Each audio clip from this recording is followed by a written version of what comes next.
All right guys, so we've been told to get speed from our big muscles in our body. We want to use the legs, our lower body. That's where the speed is really going to come from. You've tried that out, but the problem is you're not really getting the speed that you want to have. You feel like there's still something missing.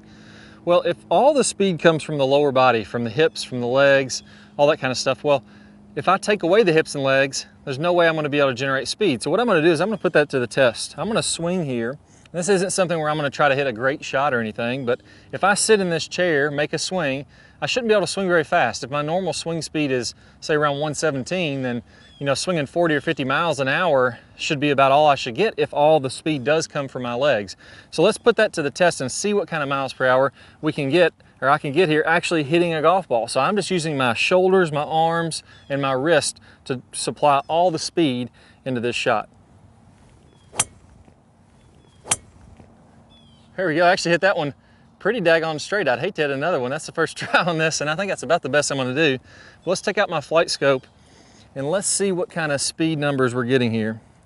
So my swing speed was 110 miles an hour, swinging from a chair. So that's showing you it's not from the hips, it's not from the legs. Most of your swing speed is coming from your upper body. Remember, my normal swing speed is 117. Carried that ball 247, and my total distance was 265. So what we're going to talk about in this video today is how to get the arms involved. I see so many players over the years that come in, they're not using their arms at all, and their speed is going way down the drain. So let's talk about a great drill that's going to help you with that. Now, if you're joining us on YouTube, be sure to hit that subscribe button. I got some awesome content, really going to help you guys with your game this year. And if you hit that subscribe button, you'll be notified when those new videos come out. All right, so let's get rid of this chair. We don't need that anymore. That's basically just to prove a point that it's not all lower body, it's not all legs. Now, before we start with this, I will say the legs do play an important role. If I can get my hips and my legs to rotate in the backswing, well, that's going to help me to load up my shoulders. We just showed how much power comes from the shoulders. As I let those hips go in the backswing, now I can load up my shoulders. That's going to make a longer hand path. That's going to give me more time and space to apply power to this club. Also, my follow through, if I want to make sure I release in front, I want to make sure that I get to that good follow through, I have to let my lower body turn on through to a good full finish there. I like to think of the lower body as being the momentum. If you imagine a huge, like one of those wrecking ball they knock down buildings with, imagine my whole lower body is in that just kind of lodged in this big wrecking ball. I'm going to use my momentum for my lower body to create that baseline of speed. I'm not trying to rip the hips, I'm not trying to go super fast, I'm just creating that baseline momentum. Then my shoulders, my arms, and my hands can build on that. Now, what I want you guys to do is go ahead and do a couple baseball swings first. Let's get these arms and hands to wake up a little bit.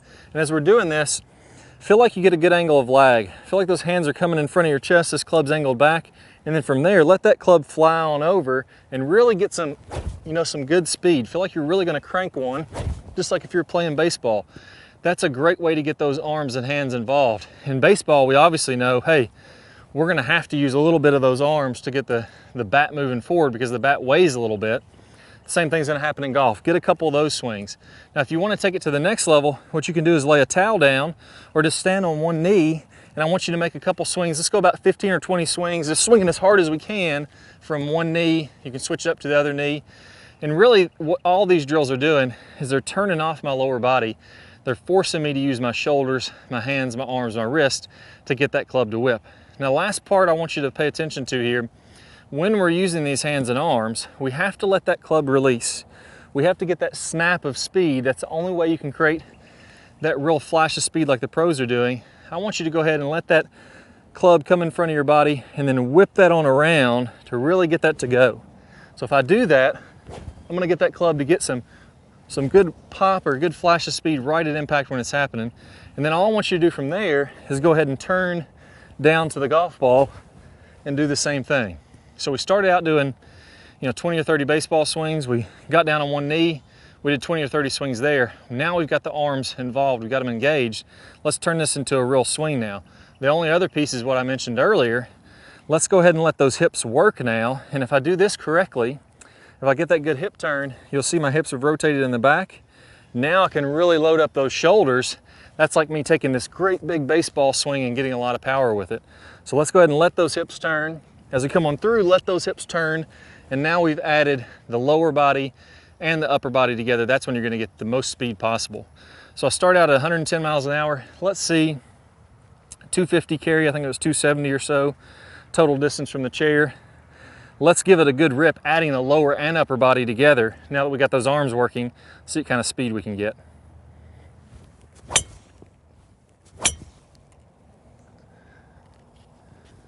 All right, so I hit that one pretty well.